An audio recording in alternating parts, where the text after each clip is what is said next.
And then, so the Cowboys are like, well, we're always good enough to get to the playoffs, but then we just lose and can't get over the hump. Let's bring in the guy who literally matches that profile.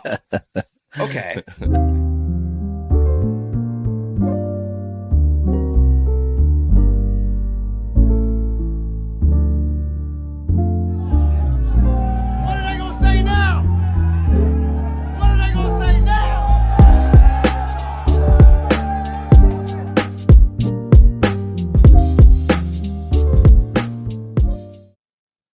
And welcome back to the What Are They Going to Say Now podcast. I'm Tony, that's Jay, and we are here to talk about the NFL today, NFL heavy pod.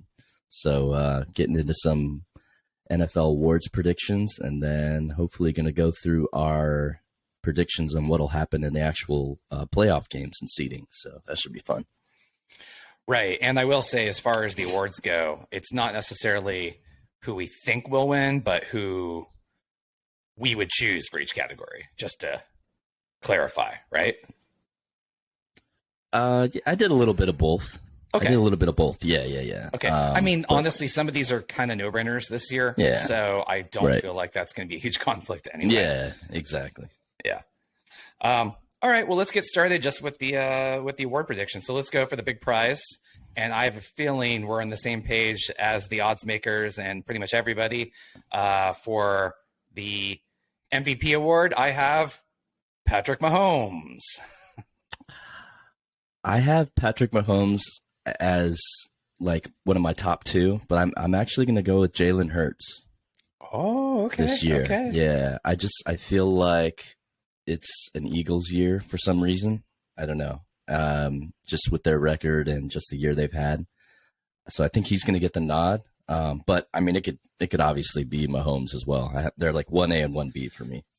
Yeah, I mean, I like that. I would say, yeah, I mean, Hurts before he got hurt. Right. The Eagles were rolling. They were 13-1. Mm-hmm. They did have an easy schedule, but you can only beat who's in front of you. Right. The reason I went with Mahomes is he lost Tyreek Hill, his number one toy, his favorite target, one of the best receivers of all time, really. He's just amazing. And Mahomes just kept rolling. You know, it's like, what's he going to do without Tyreek Hill? We're going to see, is Mahomes really as great as we think he is, or did he have these amazing weapons? And it's like, he's like, I got Travis Kelce. I got it. Yeah. And just to pull up the numbers, and once I just looked at his numbers, that really convinced me. Because, I mean, okay, we are talking, let's see here. We have 41 touchdowns against 12 interceptions. Over 5,000 passing yards. So really, this is his second best season since his big coming out party when he had like 50 touchdowns. And he was just dominant. He lost his number one guy, and he just rolled like it was no problem. So, I don't know. For me, it's Mahomes. I totally get Hurts, too. Leader of that Eagles team, you know. Yeah.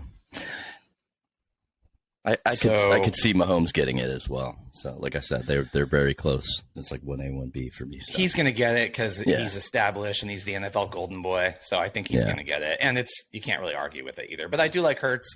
And, you know, that Eagles team is still good without Hurts because we saw the last couple of weeks, but not quite there. And Hurts kind of put them over the top. Absolutely. So that's definitely a pick that I won't argue with. That was my honorable mention. Nice. Moving on, we have Offensive Player of the Year, which – it's not officially this way, but I consider this the best offensive player who's not a quarterback. Yeah. You know, for me, it is Justin Jefferson of the Vikings. He put up monster numbers. Yep. And I've been calling that Minnesota team frauds, which I stand by. They are frauds. I know they have, a good record, but losing point differential and, Green Bay smacked them down. But carrying that team to those wins, despite them being not that great a team, Justin Jefferson, without them, that team doesn't make the playoffs. Oh, yeah. You know? He's unreal. So I have him also, Justin Jefferson, as my number one, with Tyreek Hill is my honorable mention there. A great year for him, proving he it's not just about Mahomes getting him the ball. Like he's still a beast. But well, yeah, and he had to do it in Miami with multiple quarterbacks. Right, so right. If he had had Tua throwing to him all season, it's a pretty fair argument that he might have put up more yards than Jefferson. Yeah, so absolutely. But I mean, they're just both great. So I think there was 1A, 1B with those two. Yeah. Yep. I'm going to have to warn, I mean, we're going to move into this and I'm going to come off as a Niners homer, but it's legit too. So I'll back them all up. So starting with defensive player of the year, Nick Bosa. Yep. And honestly, I think he should have won it last year as well. Yeah. It's not so much on defense is built around sacks, and sacks are great, but sacks can be overrated as well. Maybe you're a great guy on the line who's getting double teamed all the time. Maybe you didn't get the sack, but you drew several holding calls because you were going to crush the quarterback. Yeah. Bosa did end up with 18.5 sacks, so that's not a problem this year. But sacks aside, here's the stat I like. 48 quarterback hits. Leading the league by far. Yeah. And on top of that, a lot of his sacks were big sacks and hits. And, a lot of times he'll get the hit and force an interception. The quarterback rushes the throw. He doesn't really get that as a stat, but so many of his pressures and sacks led to either fumbles or it was a big third down play and the other team had to punt, or he pressured and led to an interception. I think he probably caused 5 or 6 interceptions this season. Oh yeah. Yeah. He was always the guy right in the quarterback's face when that bad throw came out. So, I mean, it's so tough, but I mean, you could argue that Bosa is MVP level. It never goes to a defensive player. That's why we have defensive player of the year. But Bosa's right there. He is so important. Yeah. Yeah. And just dominant. I think, like you said, just the amount of pressure he puts on an offense and how they have to game plan and double team him and hold him. It's not always called, but he's definitely someone who teams are game planning around. Basically, a one-man force who's going to do whatever he has to do to get pressure and get to the quarterback. So yeah, he was a monster this year. Yeah, absolutely, no brainer choice on that one. And then the honorable mention should go to Micah Parsons too. Yep, that's exactly very, what I very have. good. Yeah. Yep. Okay. Yeah, those ones were. I thought that was the biggest no-brainer category. Yeah. I thought. Yeah, and Absolutely. I'm pretty sure Bosa is favored to win the award now. I hope so. I looked at the if odds. He doesn't win it this favored. year. Yeah. He's favored heavily to win it, so I'm pretty sure he will. Yeah. Okay, moving on. Let's do offensive rookie of the year. Keeping my Niners going, I got to go with Brock Purdy. Rookie quarterback. Yeah. Quarterback's the most important position on the field. He comes in starting the season as a third stringer. He comes in and 5 starts, but I'm going to call it 6 because he got hurt in the first after one possession against Miami down 7-3. He goes 6-0 as the quarterback. And it's not like a quarterback coming in on a team. There's 2 ways of looking at this. A quarterback who comes in like a high draft pick, say like Trevor Lawrence last year, with a crappy team around him, it is tough to put up those dominant numbers with a bad team around you. A lot of people are trying to dismiss Purdy's success because the Niners are absolutely stacked with weapons around him. And that's true. But he's also making big-time throws. And he also has a ton of pressure on him. This is a team with Super Bowl aspirations. He can't just come in and stink it up. And believe me, plenty of players would come in and stink it up. That's a lot of pressure. And he's handled it so well.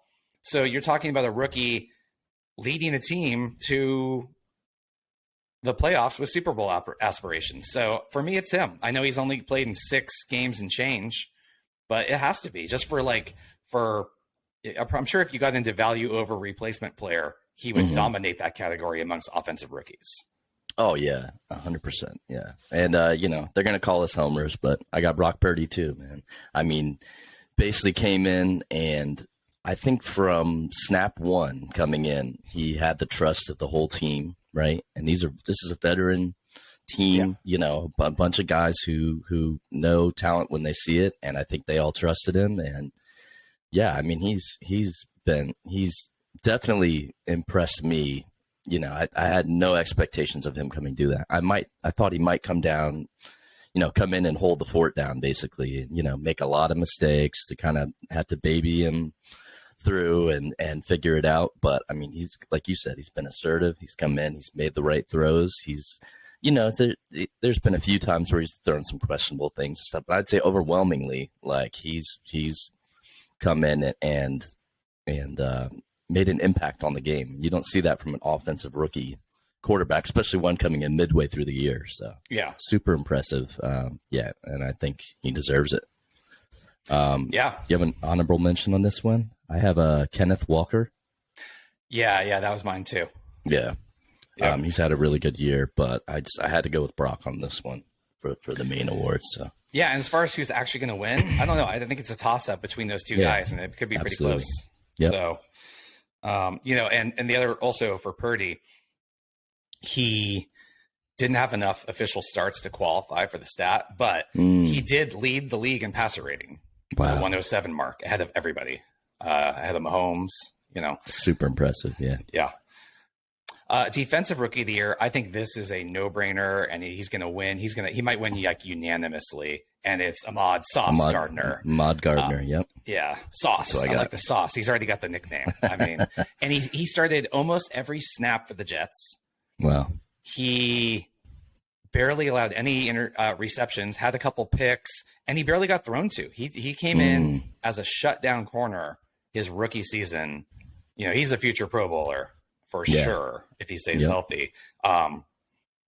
Yeah, I mean, that's a slam dunk. No brainer. Yep, that's what I have as well. Do you have a? I actually don't have an honorable mention this one. Do you? I had Aiden Hutchinson as a name. A lot of people were talking about. But I mean, he's like, if you look at the odds, he's so overwhelmingly favored to win it. I think it's kind of it's not even really a contest, like we said. So, right. Let's go with Coach of the Year. The homerism continues. I'm going with Kyle Shanahan of the 49ers. Okay. Honorable mention to Eagles coach Nick Sirianni. That's who I have. And I think it's going to be a toss-up between those two in the votes. How many coaches can lead their team through 3 quarterbacks through a season, end up with a 2 seed, and they are legit contenders to win the Super Bowl still? No one's counting them out with their 3rd string quarterback. Yeah. You have to give Shanahan credit, and John Lynch, shout out for him as well as the GM. But you have to give Shanahan credit for not panicking, kind of staying the course. These guys come in, and also you have to give him credit for Nate Sudfeld actually looked really good, and they cut him before the season started to keep Brock Purdy, Mr. Irrelevant. And some people were pretty surprised when that happened, but Shanahan clearly saw something. That was his call for sure. Yeah. He saw something, and it's paying dividends. It's already historic for a team on their 3rd string quarterback to be doing this well. They're in a 10-game win streak. Yeah. Yeah, and a very shaky start to the year. So, I mean, the fact that they've stabilized it this much, and 3-4, like you said, 3-4 to 13-4, 10-game win streak. Yeah, absolutely. Yeah. So Shanahan and he did this last year as well. They got off to a bad start, and then they rallied. And a lot of coaches overreact and panic, and he just keeps his cool and keeps it moving, and understands that the season, especially now with 17 games, it's a marathon, not a sprint. You can't panic early, especially with limited preseason games and reps and contact and all that. It almost feels like the first couple games of the season now, and it's been more and more this way in recent years, is almost the preseason. Yeah. It's like the Niners lost to Chicago in the opening week, right? I remember that game. Yeah. Yeah. How much weight does that have now? Doesn't matter. Has nothing to do with the league right now. It feels like a different year, right? Yeah. And like I said, Nick Sirianni, great job with the Eagles, bringing Hurts along. You got to give him credit for that too. Yeah. So I think it's going to come down to those two guys. It could go either way, and there is no wrong answer. Yeah, I picked Sirianni, but I just feel because I kind of went at this more of like who I think voters will look at, and it's been such a heavy Eagles year, like they, winning the NFC, all that. But what I would love to see Kyle win the award. Just he's been through so much, gets so much hate, and Niners are a tough fan base to Oh yeah. to have to deal with, right? And he's been through like all the ups and downs, bringing them to the promised land, but never like getting across the finish line yet. And to have this year, like with all the injuries, like you said, like I would love to see him win it. So I think it's going to be between the two of them. But yeah, I think Kyle's done a tremendous job. So, okay, moving on. Comeback player of the year.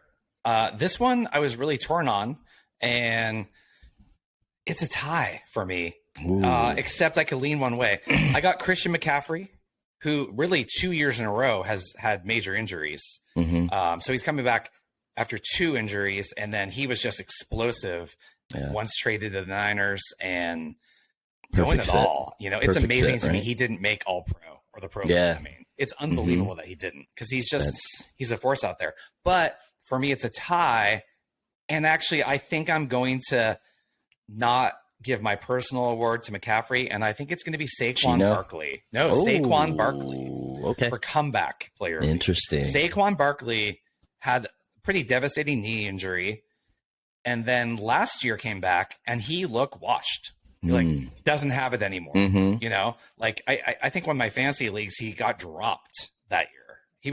He wasn't producing. He didn't look quick anymore. And you're like, man, it's a tough league for running backs. You get banged up and you lose your quickness and you're done. And if I had to say at the end of last season, I would have been like, Barkley, he might be washed. And it shows where he was drafted in most fantasy football pools. He was well down the board, whereas McCaffrey was still picked top 2 or 3 in most fantasy leagues. So that does tell you that. So I have to give the edge to Barkley. And he carried that Giants team to the playoffs too. Yeah, absolutely. Yep. I think those are both good picks. I have McCaffrey in there as an honorable mention for me. But I have Geno Smith actually as comeback player of the year. I guess he could be put under most improved also. Which we're getting to next. Yeah, exactly. So, I mean, these kind of all get lumped together for me. But I just feel like Geno had such a great year, unexpected year, right, for Seattle. Yeah. Seattle was not supposed to, having him as quarterback, that was not supposed to go near as well as it's gone. He's been really impressive. Well, let's merge this into most improved, which isn't, I believe it's not an actual NFL award, which it should be. And my choice for that is Geno Smith. Because he's not really coming back from anything.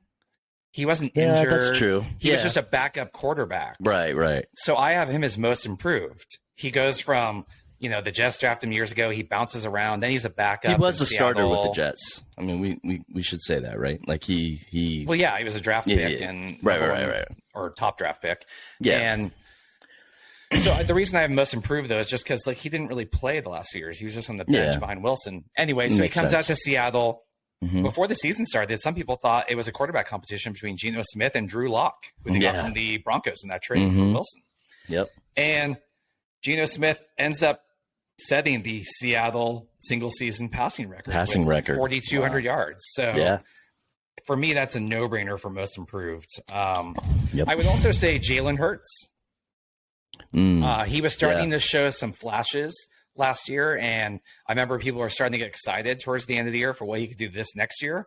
But he really put it together and took it to another level. So I'd have Jalen Hurts as an honorable mention in that category. Interesting. Okay. And I do want to give a shout out, and this is something that I would not have picked up on if I wasn't a 49ers fan. And I'm sure there's other similar cases across the league that I'm not picking up on. But these guys never get enough credit. I want to give a shout out to Aaron Banks, offensive lineman for the 49ers. He was drafted before last season, didn't play a snap. Declared by fans overreacting. Man, what a bust. They wasted a draft pick in this guy, and he didn't even play a snap. Well, this year he played almost every snap and was a shutdown guy on that line. Absolutely. Like him and Trent Williams locked down that side of the line.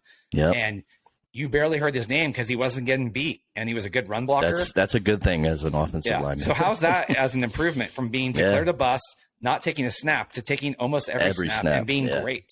So shout out to him for that. Absolutely. Yeah.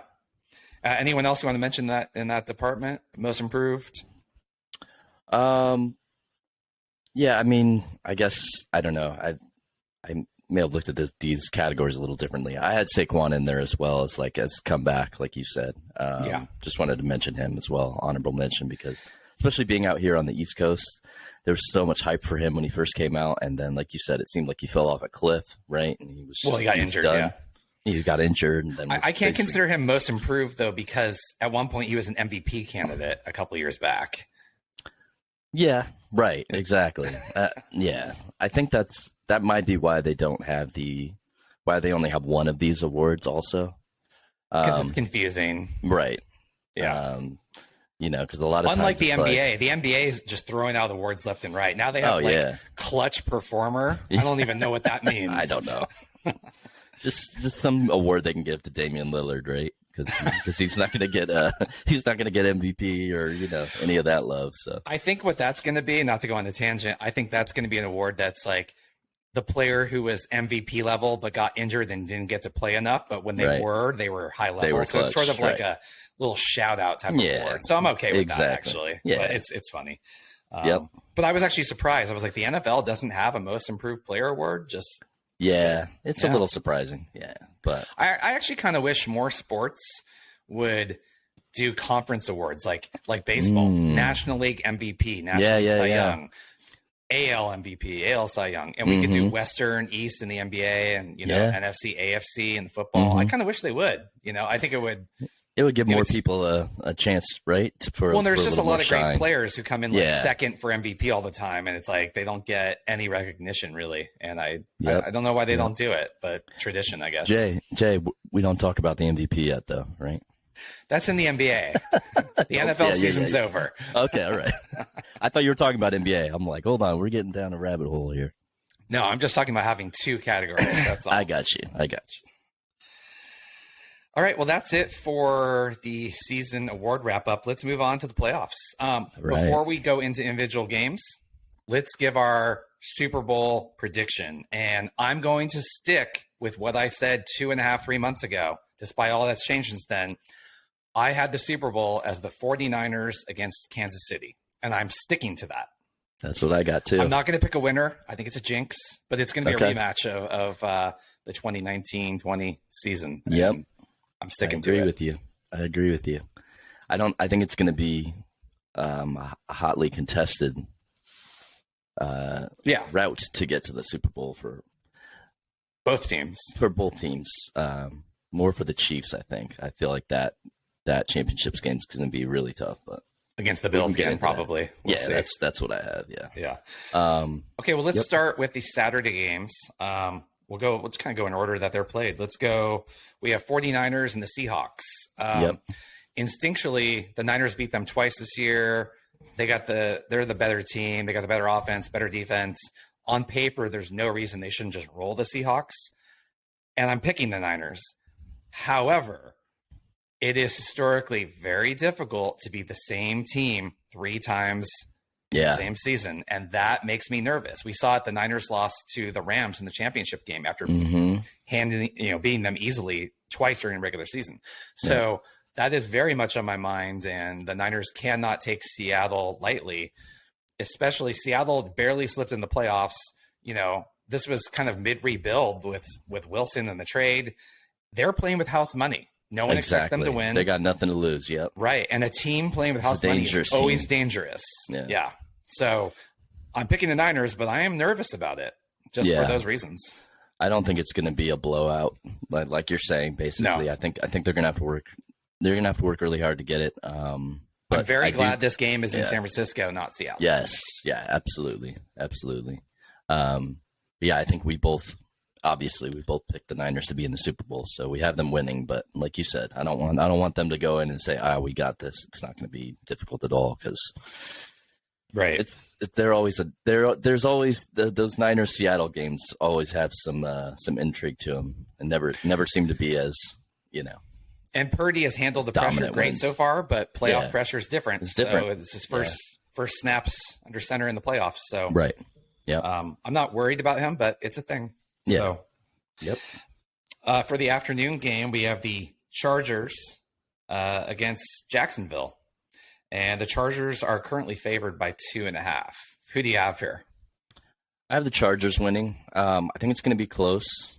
I believe the Chargers beat them earlier in the year. Um, yeah, I feel like offensively that they're a little bit better than the Jaguars, and I feel like it's going to be a close game, but I see San Diego pulling that out. What about you? This was a tough one. Yeah, it's tough. It's really a coin toss. Trevor Lawrence has played great lately. Herbert is one of the best quarterbacks in the league. Yeah. The Chargers had the worst injury luck in the entire league this season. So for them to have clawed their way into the playoffs is impressive. And they're starting to get healthier than they were. Yeah. They couldn't go anywhere but up because they were decimated. I think if I had to pick, I think I'm going to go with a Jags upset. Ooh, okay. And the reason is they're hot. They started I believe Momentum. they started 1-5. So since then, yeah, they had to rally. They went 9-8. Yeah. So they have been rolling. So I like momentum going into the playoffs. Okay. And I'm going to go with Jacksonville. I don't feel great about it. That's not a game I would gamble on at all. No. Yeah, it's going to be close. So and the other thing, I was looking at my picks. I was like, I need an upset somewhere in here because the favorites don't win every game. So that was the one where I was like, okay, upset potential. I'm going to go with that. Okay.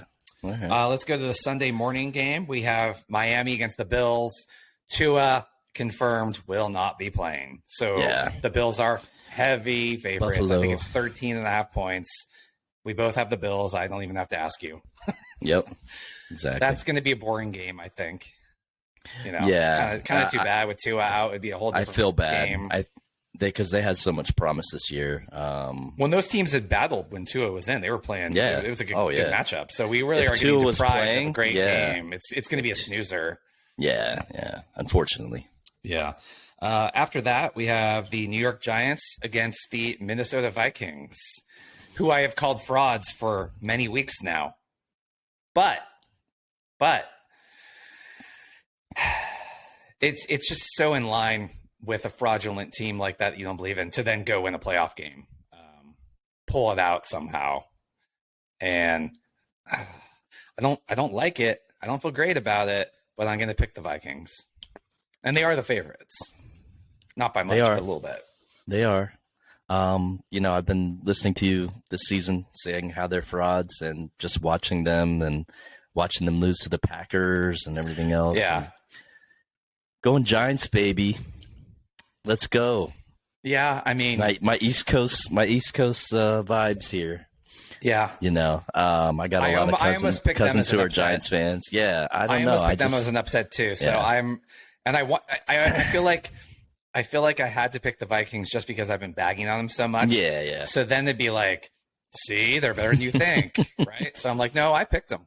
Yeah. No, I don't know. It could definitely be a Vikings blowout win. This is like emotional. It's emotional hedging. I'm covering myself. There you go. Okay. When the Giants win, I'll be like, see, the Vikings were frauds. I think I might just be trying to manifest that win for all my Giants fans cousins out here who. Well, I will say, crazy. When the New York Giants get into the playoffs, you always have to watch out. Yeah, man. That's right. That's right. They had that long streak where they never made the playoffs, but if they did, they won the Super Bowl. Right. Exactly. So yeah, I got Giants there, but we'll see. Like you said, it could go the other way for sure. So yeah, I think that's going to be one of the better games of the weekend. Yeah, I could see that. That's coming my down to the wire. If I could only, fandom aside, if I could only watch one game just objectively, I'd be like, that's the one I think will be the most fun. Yeah. Closest, whatever. And the reason is, we'll see. Next up for the Sunday evening game, we have Baltimore without Lamar Jackson against Cincinnati. So this went from being a great game to a boring game, and the Bengals are going to wipe the floor with them. Without Lamar. Yeah. Yeah, it's another bummer. It's like the Tua being out for, the Dolphins. It's just like it ruins the game. It's such a bummer. Right. Really interesting. Such a difference. In the offseason, Lamar was offered $250 million, and I think the guarantee was like $130, maybe more, and he turned it down to bet on himself this season. Well, I mean, he got injured. He's a running quarterback who is likely to get injured. We all knew that was going to happen eventually. And the older you get, the more likely you are to be injured. Yeah. I'm not sure if betting on himself was the right move. I mean, do they offer him the same deal? Probably. Do they end up, does he hold firm and they have to franchise tag him, which you very rarely see a team franchise tag their quarterback, because that's especially one with an injury history. Yeah, and it's also just, it's like dysfunctional to have the leader face of your team on a franchise tag, right? I don't think I've ever seen it before. Has it ever happened where the starting quarterback, has it ever? I can't remember an instance, Yeah, I mean, I think what's going to happen is he's going to test the market, go get an offer, and be like, hey, Baltimore, match this. Match it, right. So I think that's what happens. And it'll probably be like, it'll be 250 with like more guaranteed. It'll be like 250 with 180 guaranteed or something like that, which is definitely the trend now in the NFL, more guaranteed money, which is good because we said really all contracts should be guaranteed like other sports. Right. So I kind of like that trend of seeing guaranteed contracts. They maybe need to change the model eventually. I probably will happen where all contracts are guaranteed, but if a player of significance gets injured, that there's exemptions on the salary cap. Yeah, especially for the full doesn't season. Count as much. They do this in the NBA. There's the injured player exception, things like that. And I'd like to see the NFL move in that direction. Yeah. You know, and what you're going to see is a couple of these big contracts happen and guys get hurt, and then it's just a train wreck for that team for like a couple years or whatever. And that could cause change. Yep. You know, if they do eventually go that way, it'll be tip of the cap to Scott Boras, really pushing guaranteed money hard. You know, we're seeing it with receiver contracts too. Yep. So anyway, unfortunately, that's probably going to be a boring game. Yeah. And finally, Monday Night Football for playoffs, which is new this year, and I like it. I think it's because Monday's MLK Day, so it's a holiday, so they're going with it. Or I don't know. I kind of like the trend. It's maybe a little unfair for both teams. They're going to get a day less rest, although you could say that happens on the Saturday-Sunday split anyway. You know, so but we have Dallas against Tampa Bay, and I was really torn on this one. I originally picked Dallas, and then who are the favorites, but not by much. And then I switched to Tampa Bay, and I'll tell you why. So I'm going with the upset here. Okay. I'm going with Tampa Bay for the simple fact I don't think they're as good a team, but they have Tom Brady. It's like, you know, I've bet against him certain times, but not this early in the playoffs typically, and I've learned my lesson. And I just feel like he's going to find a way. I also think the Cowboys are chokers, and they have Mike McCarthy as their coach, a phenomenal notorious choker. Notorious. It always amuses me that Dallas hired him in the first place. He spent years in Green Bay with Aaron Rodgers and some good teams and underperformed. He was always a good coach to get you to the playoffs, and then he just couldn't get over the hump. I know they won the one Super Bowl, but that was Rodgers just carrying it on his back. And then so the Cowboys are like, well, we're always good enough to get to the playoffs, but then we just lose and can't get over the hump. Let's bring in the guy who literally matches that profile. Okay. But more concerning on top of that is Dak Prescott is giving away the ball like candy on Halloween. He's throwing interceptions like crazy. Yeah. And those will kill you in regular games, but especially in the postseason. The playoffs. Those turnovers just kill you. Yeah. And the margin for error is so much lower. And I'm just not a believer in the Cowboys. So I'm going with Tampa and the upset. But I don't feel good about it. Yeah. It wasn't an easy decision for me either. I went with Dallas. I feel like they have the better all-around team, I would say. They do. Yeah. But I could definitely, you're talking about them choking, and I don't have them going far. So is it going to happen the first week? I would say they're probably going to win this first game, but I don't think the Cowboys are long for the playoffs. So it wouldn't shock me if Tampa Bay won, but I'm picking Dallas. Crazy stat, I believe since 99. Since the late 90s, the Cowboys have a grand total of 2 playoff victories. Wow. In like 25 years. You love to see it. I saw a funny like internet meme, or someone said, I like going on Cowboys fan forums and mocking them for only having 4 playoff victories in 25 years. And that way they have to correct him and say it was only 2. 2. That's good. That's actually how I knew that stat. I like that. That's good. Oh, man. So, yeah, honestly, kind of a bummer first round, like the matchups. Maybe some games will turn out to be better than we think, but the quarterback injuries, really kind of a bummer. So, I mean, I'm sure we'll get a couple of good games in here. I think that last one might end up being good on Monday night. And the Giants and Vikings one could be good. But, man, injuries just, what a bummer. Suck. So, all sports. Usually this first round, especially since they've been laying more teams in, you have 6 games, has been great. The last few years so far, but I think this is going to be a real letdown. But I think the following round is going to be great next weekend. Okay. We'll definitely get some better matchups for sure. Yeah. So do you have predictions on those games? The following week? Yeah. Well, I'm not going to do that until we could until they actually have them. Yeah. What we could do is, you want to do your postseason power rankings of all the teams in the playoffs? Sure. Yeah, we could do that. Okay. Kind of wing it. I don't have this written down, but based on that, kind of wing it. I mean, I got to go first. I got to go Kansas City.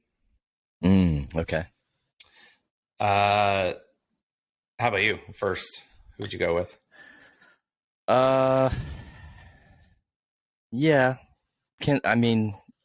It's hard not to pick the teams we said were going to be in the Super Bowl, right? So I'd say, Kansas City, I'd say probably has just offensively, they're just a machine. So I think you'd have to put them number 1, but I have the Niners a close second on that. Oh, really? Just because of their, I feel like their defense is so overwhelmingly great. Yeah, I was going to say second would be either the Bills or the Niners. Okay. The Niners have a better defense. They have the best defense in the league, and that goes a long way in the postseason. So I agree. I'd put them second. I'm trying not to be a Homer Niners fan, but they have all the pieces. It's just hard to slow them that high with a rookie third-string quarterback as well as he's played. He's more of an unknown, whereas the Bills have Josh Allen, and we know who they are. Right. So I'd probably have to put the Bills second. Right. Niners third, Eagles fourth, because I think the Niners are a more well-rounded team and more explosive. Absolutely. Yeah. So, and also the Eagles, Hurts is coming back from that injury. Yep. Some of their momentum has been, disrupted with that. And even before he got hurt, they were struggling in some games. They barely pulled one out against the Colts. Yeah. And so I just think the Niners have looked more dominant in the second half of the season than the Eagles have. Agreed. Yeah. I think we have all the same teams. It's just a matter of preference where you have more. After that, it gets hard. I'd say maybe the Bengals. Bengals, who have been playing really well in the second half as well. I think of the Bengals. I don't know. Dallas and Tampa. Well, actually, no. I can't even rank. Okay, maybe the Giants in Minnesota, Dallas and Tampa, Baltimore, Miami. It's the injured quarterbacks. Right. Miami and Baltimore all throw the back. I think once you get to that because point, the quarterbacks are injured. I don't really. My rankings didn't go that far. Yeah, actually, you know what? I agree. I don't even know how to rank. I don't know how to rank the rest of the teams. I think I'll have a better feel for that next week. Yeah. So I think it's a decent top 5 though, and it's going to be fun. I think, like you said, the first weekend might not be the best competition, but once you get down to like those teams who are all kind of at the same level we're talking about, it's going to be a lot. And not missing their quarterbacks. Right. So, it should be a fun playoffs. And hopefully some Bay Area, some love. So. I'm optimistic. The Niners have been to 2 Super Bowls in the last 10 years, but they haven't won a Super Bowl since Steve Young, Monkey Off My Back, 1994. One of the all-time great teams. So it's been a long time. It's been almost 30 years now. It has. Believe it or not, growing up with them winning. Oh, yeah. That was our whole childhood, right? Yeah, exactly. It's weird to think that they haven't won a Super Bowl in 29 years. So they've been to a lot of championship games and a couple Super Bowls, but they haven't. A lot of heartbreak. Yeah, they haven't won it all. So, Yep. All right. Well, that was a good recap. Our second podcast this week after nearly a 3-week hiatus. So we'll be back early to mid next week, kind of recap what happens this weekend, see how right, wrong we are, and to preview the second round. Sounds good. All right. Thanks for listening, everybody. And please subscribe and or write us reviews. And we'll be back. All right. See ya.